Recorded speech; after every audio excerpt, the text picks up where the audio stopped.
Joy Boy is a title and not a name. So it's a title given to a specific individual from the D family or something like that. Oh, I love that. That's different. I agree. Yeah. I agree. That's how it should be. I don't think that's a real name at all. That name sounds too goofy to be real. Hey, don't play with Oda like that. That's a real name. That might be a real name. That could be a real name. That is true. Oh, please no.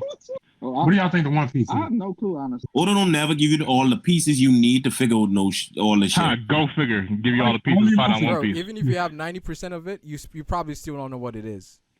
So here's what we think One Piece is, right?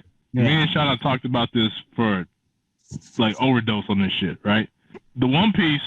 Bruce been waiting to tell that shit for years. You could tell. Yeah, that's what I said. Like nigga, we started going back and forth. We done fucking had whole theories about like debates. Hell yeah. Gotta get ready. So anyways, we had the Rio Poneglyph, right? Which is Robin's whole shit. And the Rio Poneglyph is supposed to tell you the whole entire history of the voice entry, blah, blah, blah, right? Yeah. Okay. So that's giving you knowledge. But what's knowledge without power or power to use it, right? Mm-hmm. Hence where the One Piece comes in. The One Piece is the missing answer to the voice entry. I literally think it's a piece, like a text, like if you want to call it like a brick that got taken off the whole entire poneglyph, because Robin said you're supposed to combine the poneglyphs together to get the real poneglyph. I feel like this is a piece that was chipped off that provides you the answer to how to take down the world government or EMU or whatever, like, because the whole entire thing was with Roger, right? And he said it best. This nigga came, he got to the island, he found One Piece, and he said, oh shit, we know everything now, but we can't do shit about it. Fuck it. Right? And one of the proponents was because Shirahoshi wasn't born yet. All right, fine, cool. I also think one of the proponents is because the nigga's sick and dying. So, I mean, you can start a fight with them all you want. They're going to fucking body you. And that's going to be the end of it. So, right? So, the thing is, you can have all the knowledge you want, right? You can know, this nigga stole my money. He stole my girl. He killed my daddy. All that. You can know all that. But if you square up with a nigga in the yard, are you going to win the fight? No. So then shut the fuck up and sit down. You know all that shit. Good for you. You still can't fight him because you're still too weak. You need to know how to beat this person. This is what the One Piece is. The One Piece is telling you the whole entire story and the history of how to take down the opposition. And Roger, when he read it, and of course this is my theory, and of course all the Roger Priors read that shit like, oh, so that's how you do it. That's how you win. That's how you get freedom and peace for everybody, whatever like that. I like that. But we can't do shit because I'm dying. Didn't have as much friends as Luffy did, so our crew is too small. We're getting older, and the one of the proponents to win is not even born yet.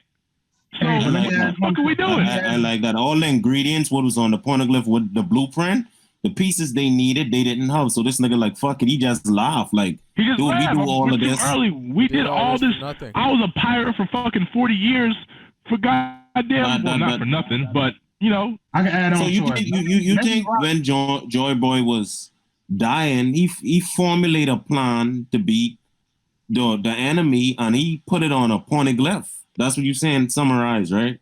Yeah, and it's a missing piece of the poneglyph. So all the poneglyphs are these big-ass blocks that you can read, blue or red, whatever you want to read, and I feel like there's a chipped-off piece that Joy Boy either kept for himself and said, like, I'm going to take this piece and I'm going to put this in a special spot because this is the real heat. This is that real heat that's going to show you. One piece. Exactly. That one missing piece is the real heat that if you get to this island, I'm going to know you're a real-ass nigga, so you need to read this shit. I wouldn't be surprised if the One Piece ain't even, like, something I don't think you could read. Like, I feel like Joy Boy will. Like, he literally... his spirit inside this stone, and you see how we was explaining like how poneglyphs have people wills and spirits inside of it.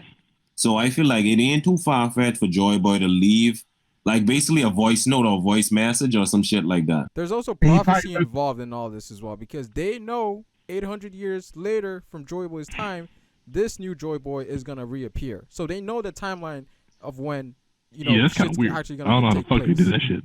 So that's kind of weird too. Like, how do they know that? Did they have maybe some. I would like to know that too. That's kind of weird. Why do y'all know exactly when the new Joy Boy is going to show up? What the fuck is that? Because Odin said, "Oh, we're gonna wait for them." 20 years from now. Yeah, Odin knew exactly when Luffy was going to show up. He's like, "Oh, we got 20 years left. We good." That shit makes sense, bro. We'll find out in 7 years, bro. Don't worry about it. Y'all Yeah, because I know Roger didn't have it all together because Roger ain't got friends like Luffy. Because they say Roger and Luffy are similar, but I stop it at similar. Whitebeard was talking about when the One Piece get found, the world can get turned upside down. He know the fuck it is. He know that this shit could lead to a war, like because it's a war. It's a war. He's letting them know how to take down the opposition. Yeah, between the only reason why Whitebeard didn't do it because Whitebeard wasn't about that shit. This nigga was just trying to create a family. But the thing is, what's throwing me off, right, is why would he say tell Blackbeard like, nigga, you ain't the one, like. What? Because Blackbeard ain't got the heart. Ha ha ha. Pun intended. So you saying Blackbeard? If Joy Boy leave a plan to beat the world government, Blackbeard wouldn't follow that plan? Yeah. Let's take real world applications. Hold on, I'm gonna let you go in a second. Right. You take real application, right? If me and you, right, and Sean, you a upright dude, you honest. You fight when you gotta fight, all kind of stuff like that, and then you got me, and I'm a scheming ass nigga, right? I'm always scheming on. I can fight too, but I'm a scheming ass nigga. I'm always up to some no good bullshit, right? Mm-hmm. My plan, I'm the OG grandfather. My plan is for a nigga who's upright, who's gonna be about his shit, and he's gonna stand up for nothing and go bow down to nothing. No scheming, no fuck shit. He's just gonna go in and fight like a real gangster, right? That's what my plan is for. So if Whitebeard knows what the One Piece is, and he knows that it's designed for a nigga like that, he's looking at Blackbeard like, nigga, it's not you. He ain't even just hot. Like how you mentioned, the nigga scheming ways. Blackbeard could take this plan and try to do something to benefit him. Whitebeard also noticed that Blackbeard, he acted a lot differently from the other D's that we've seen in the story, right? He's kind of like an outlier of the D's. He ain't built up like the other ones. So I think that's what Whitebeard noticed, and Blackbeard's like, nah, it's probably not you, bro. Yeah, you ain't you. Like Roger's not waiting for you. You're not that guy. Like you full of shit. I need to be the first one to show. He was. OIG, don't kill me, like, nigga.